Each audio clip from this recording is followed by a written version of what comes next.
Yeah, we'd like to address the false assumption at the core of the policy, of the CDC policy, that people receiving a Centrelink payment automatically lack the skills, social and moral character, and intellectual capacity to autonomously determine the course of their own lives. Whatever devices it employs, government cannot hide from the fact no evidence exists anywhere that proves the simple act of accessing a social security entitlement causes a social harm. The underlying assumption by government that it does and that people receiving payments are the primary instigators of social harm is factually incorrect and conveniently distracting the Australian public from examining two critical facts about the policy. One, that a non-elected, for-profit corporate third party is taking possession and legal ownership of social security entitlements in direct contravention of existing social security payment protection law. And two, in the act of seizing control of income, government and this corporate entity are taking over active control of people's daily lives without their consent and without having supplied any evidence of individual criminality, incapacity or social delinquency to justify that penalty. Cash limited cards and all they entail are just the spearhead of the overall suite of restrictions and limiting measures being imposed upon forced card holders.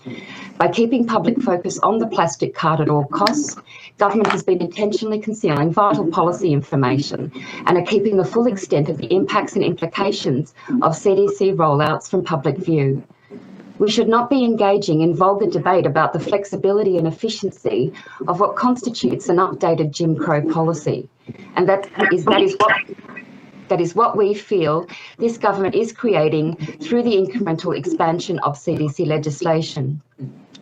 By devising two different sets of rights and rules for different kinds of Australians, by cherry-picking laws it wants to enforce and those it won't, the government has already created two tiers of citizenship. They are legislating segregation. Literally everything else, including the CDC trial objectives, is based on assumption, not evidence. And those subject to this policy who have done absolutely nothing wrong are being segregated, sanctioned, and are suffering solely due to their economic circumstances and perceived social class. Whatever government wants to label what they are doing, they are creating and investing in a system of permanent social and economic apartheid. The assumptions of incapacity and presumed delinquency government is relying on to justify the CDC program are not substantiated, and they have already cost lives. People, human beings, have died as a result of the impacts of this policy, and this government has been fully aware of this risk factor and CDC rollout outcome since 2017. Shortly after losing one of our own team members, I personally emailed every member of the House of Representatives and Senate a Hansard copy of 2017 Kalgoorlie public hearing testimony that reported multiple suicides and instances of self-harm that had been documented. I received nothing but automated responses.